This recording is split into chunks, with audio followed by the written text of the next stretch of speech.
Mysterious stuff.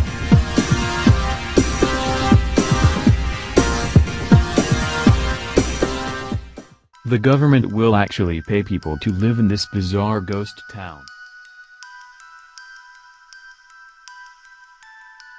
The government will actually pay people to live in this bizarre ghost town. Named for the semi-precious red gems prospectors discovered there along with gold, Garnet was inhabited from the 1860s through about 1912, when a fire razed half the town. Since the gold had pretty much run out anyway, there wasn't much point in rebuilding it. Garnet lasted as long as the mines did, which is to say, not that long. In its heyday, though, the isolated town maintained 13 saloons, 4 hotels, 2 barber shops, a doctor's office, and a school, as well as a daily stagecoach route to nearby towns. A fire razed most of Garnet in 1912, residents bailed. Now, more than 30 historic buildings, a dozen cabins, a store, a saloon, and part of the J.K. Wells Hotel remain, their interiors practically untouched and still full of dishes, furniture, and clothes. If you still haven't booked your summer vacation, you might want to check out this great government-sponsored volunteer position in the historic town of Garnet, Montana. There's free room and board, as well as a stipend for meals.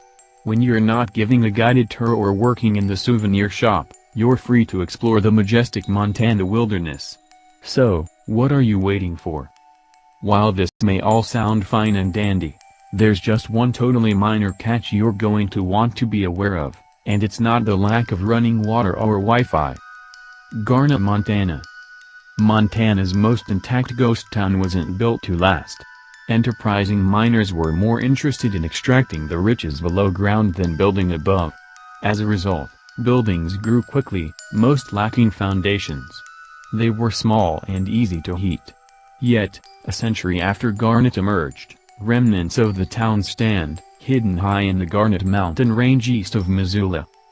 Garnet was named for the semi-precious ruby-colored stone found in the area, and it was a good place to live.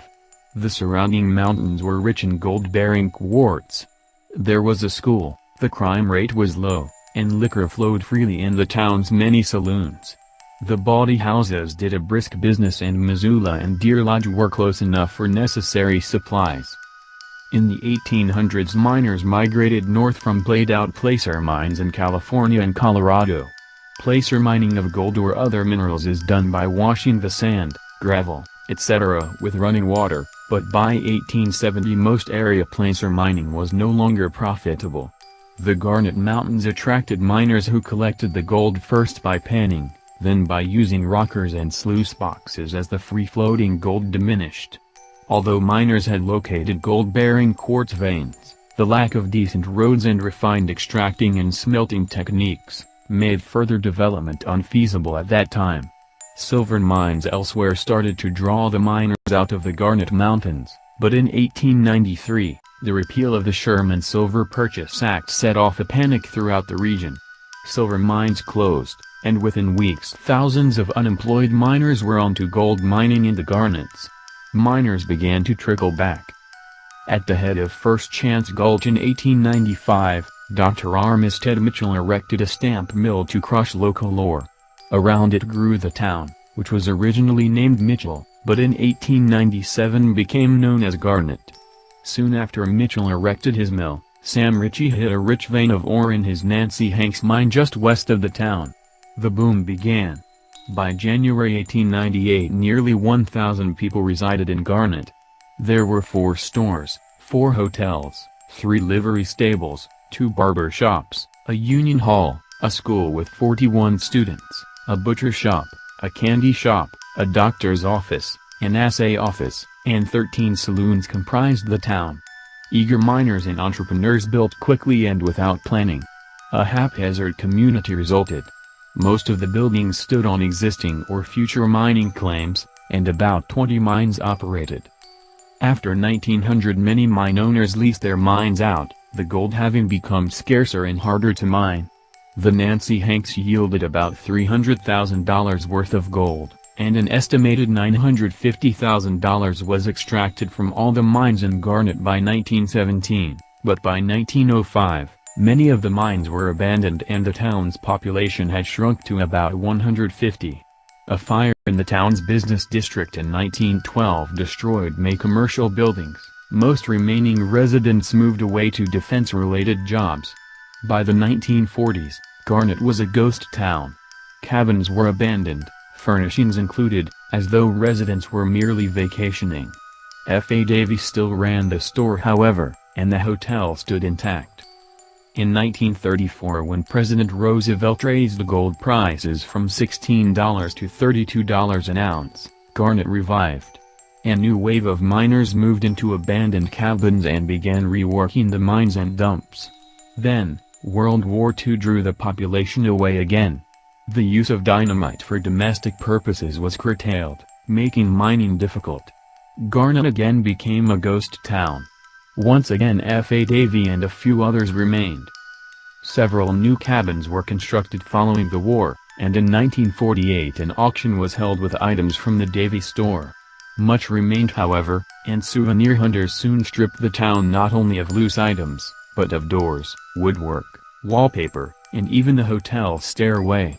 The future of this historic town now depends on the work of volunteers and contributions from the public.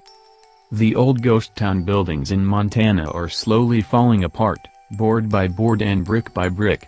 If you have visited any of the old ghost towns in the last few years, you have witnessed the rapid decay of the structures and the loss of a valuable and unique chapter in Montana's history. These old ghost towns give us a glimpse back in time to the gold miners' dreams of striking it rich or the saloon girls' hopes for better days. Each of these old towns holds a place in Montana history and each tells us a bit of its story through the remaining buildings and mines. Some miners and saloon girls found what they were looking for, some used this time as a stepping stone to the next adventure, and many of these people left their stories to be told in these old towns. Preserving what is left of these old places gives all of us a chance to appreciate and respect bygone days and helps to us understand all the work and efforts of these pioneers.